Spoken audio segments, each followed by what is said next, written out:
and the work that was required. But again, it was all kinds of knowledge was required for that, and attention to detail.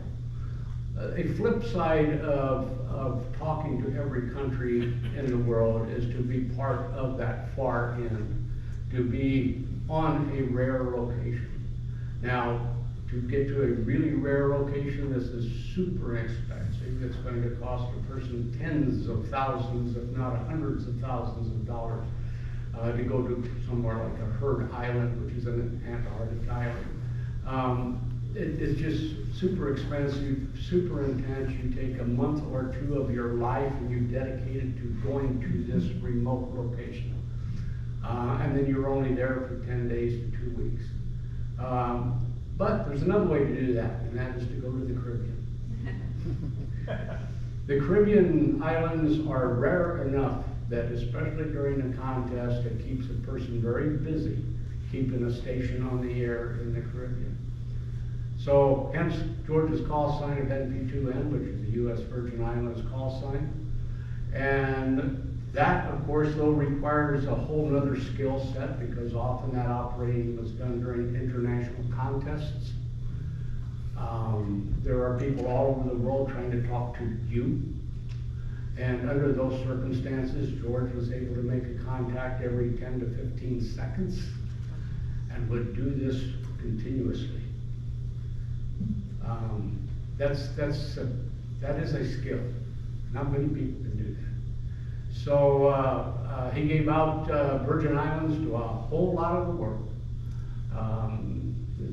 The pile-ups of stations calling from Europe, from Asia, would just be overwhelming. It would be like everyone in this room shouting at the same time, but magnify that by a few hundred.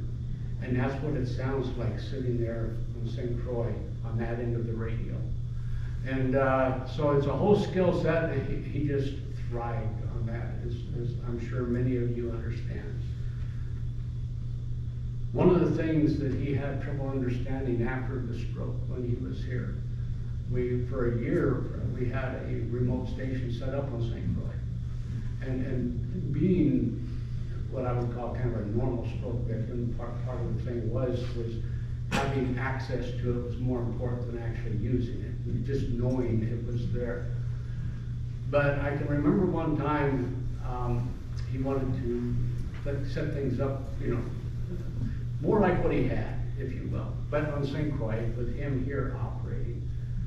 And I said, George, you used to make 280 contacts an hour. What could you do today? Really, what could you do? Because he would struggle and maybe take 10 minutes for one, not 10 seconds. And he just sat there a minute and he says, you and Jessica, always got to bring reality.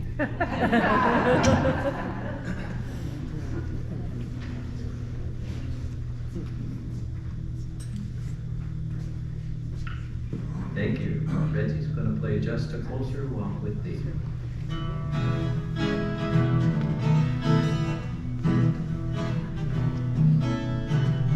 Just a closer walk with Thee. Granted, Jesus is my plea. Daily walking close to Thee. Let it be, dear Lord, let it be. Through this world of toil and snares, if I fall, dear Lord, who cares? Move with me, my burden shares. None but Thee, dear Lord, none but Thee. Just be close to walk with Thee. Granted, Jesus is my plea. Daily walking close to Thee. Let it be, Lord, let it be.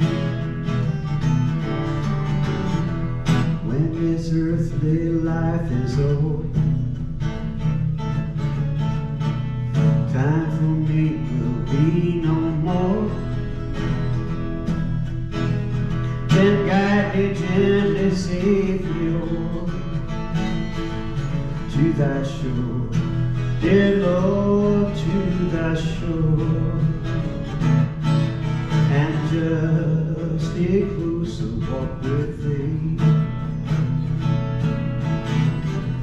Granted, Jesus is my plea.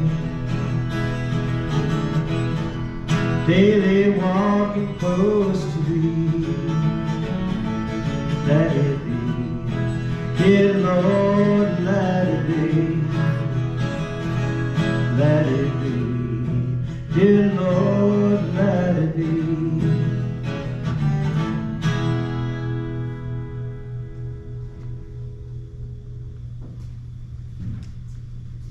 Thank you so much. Well, I told you I had my word. The word is whale.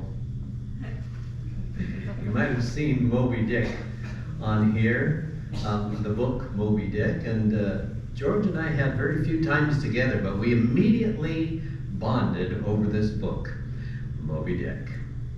He told me a lot about his early history and his early training, and I shared about my early training as well, and that's where I came to know and love this book. And we immediately started talking about the theological implications of this book, how wonderful and deep it is. I won't bore you with the whole thing. But I did find a quote that I will conclude with, and I think that it is very symbolic. As you have talked and as these beautiful people have shared, and as you have shared your words, that this man had a whale of a personality. It was large and wonderful. And so this quote considers the whale. The author is speaking of the whale, not, an orca, but one of the big ones. I suppose in the book it would have been the sperm whale, a really big mammal of the ocean. And so in reference to that whale and to George, these words I would offer. The quote goes like this: "It does seem to me that herein we see the rare future, I don't know, I'll get tongue-tied. Let's start again. It does seem to me that herein we see the rare virtue of a strong individual vitality, and the rare virtue of thick walls, and the rare virtue of interior spaciousness. Oh, admire and model thyself after the whale. Do thou too remain warm among the ice. Do thou too live in this world without being of it. Be cool at the equator. Keep thy blood fluid at the pole. Like the dome of St. Peter's and like the great whale, retain, O man, in all seasons, a temperature of thine own."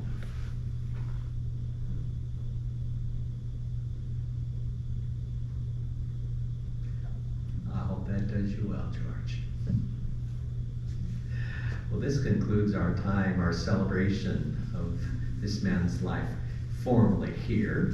You are invited to remain seated because there's going to be a buffet at the tables. I'm not exactly sure how they're going to serve that, but is that correct? Or do you know more? Sue's going to tell us. I do not. We thought there was going to be food.